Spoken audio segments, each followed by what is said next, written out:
Hello everybody, my name is WOODSTOCKS and these two girls are Quỳnh and Phương. We are standing here bringing you a presentation about a pretty common but interesting topic. And it is not fun at all to let you know what we are talking about immediately. So here comes a quiz. Look at these two pictures. Do these numbers remind you of anything? HIV? I'm sorry, but that's not the correct answer. Do these numbers represent some kind of disease? And then? I can't get the correct answer. Oh, you are really close to the right answer, which is obesity. Our presentation is divided into three parts. The causes by me, effects by Quỳnh, and the solutions by Phương. And now let's get into the first part.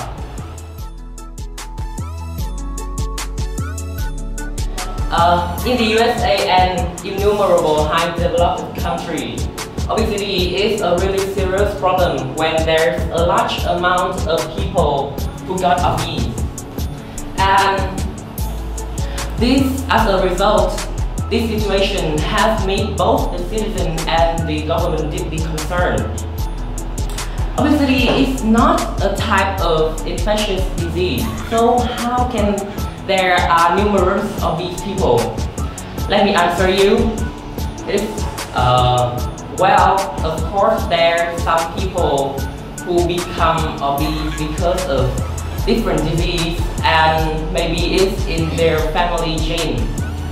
But according to a lot of health experts, it's because of the energy imbalance, which means the energy that you take, the calories from what you eat and drink, does not equal the calories that your body uses for things such as breathing, digesting, being physically active, and regulating the body temperature.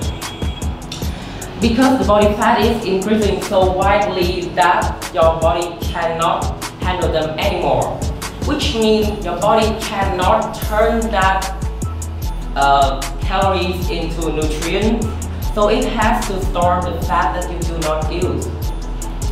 So what leads to this situation? Well, look at this picture. It's because of eating too much junk food, being inactive, like not doing any exercise or sport, and sleeping too much. This is the result, as you can see. And sad but true, what I just listed is a pretty common routine of most people in this modern society. Now let's see how obesity impacts us and our health by listening to mine and her presentation about the effects of obesity.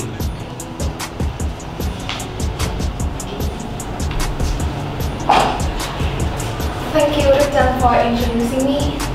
So you've heard them talking about how obesity is caused. Now let's move on to its influence on our health. Firstly, diabetes. Diabetes means the imbalance of sugar in your body. Imagine, when you are obese, you have to eat much because your body needs energy more than any time. Therefore, when you feel hungry or tired, even just a little bit, you will just gotta be like, oh, I'm so hungry, I'm so tired, give me some candies. After you have eaten some candies, your body feels no more gain. And as a result, you eat candies whenever you feel hungry or tired.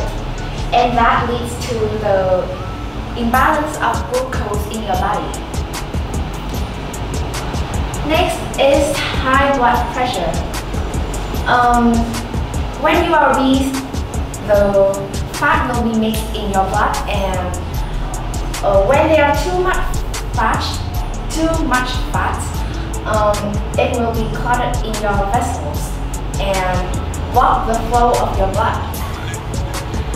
The vessels, which is under high pressure, will expand its width and to make the blood run through easier. That's when you have high blood pressure. You can also have a stroke anytime because your heart, which is under the high pressure as well as your vessel, because it needs to make the blood run through your body easily. And if you have a stroke, the blood cannot run through easily anymore. And one day when you wake up, you may not remember anything or anyone, and that sucks, right?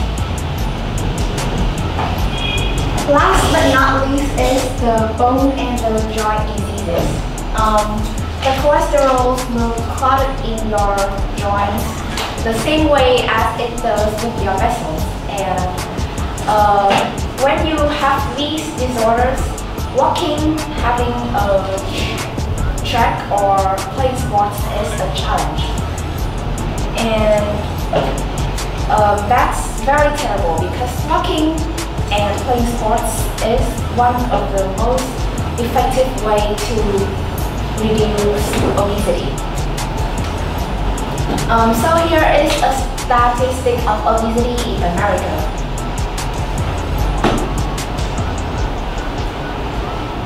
So this is the statistic of overweight and obese children.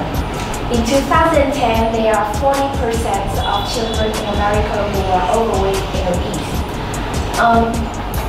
As a result, with this speed of increase, in 2030, the number will be 30%, and in 2048, which means 18 years later, the number will be 100.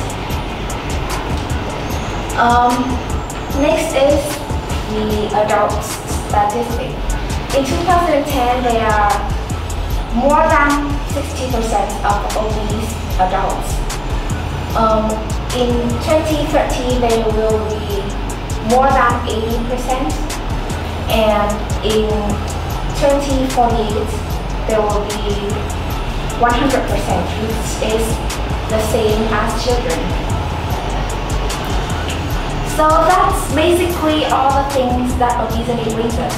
Now let's see how to prevent or get rid of these diseases. So that's that will start.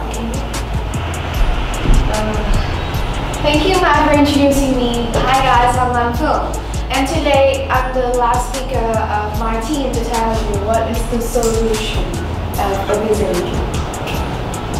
First of all, scientists has proved that there is a number called the BMI number in our body, which calculated the amount of fat inside your body. If your BMI number is higher than 30, then you are overweight, or maybe more serious is to be obese. But if your BMI number is smaller or equals 13, then luckily you are not obese yet. You are quite balanced. And when you're obese, as Madam said, have some very annoying effects. So how to prevent those annoying effects? Here are some tips. There are 3 main tips that I want to tell you today. Sorry for some technical mistakes. The first one is exercise. Even if you are not obese, you should exercise regularly. But when you are obese, you should you should exercise even more regularly than you should when you are not. For example, you should try jogging or maybe running and some weightlifting too if you are able to. And remember that you should not raise up the level of what you practice in just one day or in a short period. It should be changed and improved day by day, which means, for example, In the first day, you practice for 15 minutes in jogging, the next day with 30 minutes, the third day with 45 minutes, and then improve to an hour and a half. That's how we practice. Next up is health foods. Healthy food is a very important part of how to prevent obesity. And healthy food equals vegetables, nutrients, water, and many things that come from nature. That is apart from meat and some very high calories food. To have health foods and a really good diet, you should equal the number of health foods quite high, which means that you should have maybe like a bowl of vegetables a day, for example. And remember to drink a lot of water, because water makes up about 70% of your body, and they can change fat into water, and you can squeeze them outside your body easier than you do with fat. And the last step is meditation. Well, if your obese situation is changing into a more serious condition, you should visit a doctor to have some advice to change that situation into an easier way to solve it. The doctors will show you how to drink, what to have, like medicines or some therapies that people have proved that it will work with your body. And don't be shy to share your health condition with some other professional ones, because they are the best ones to give you what you should do. And that is all of our ideas about obesity. Thank you for listening.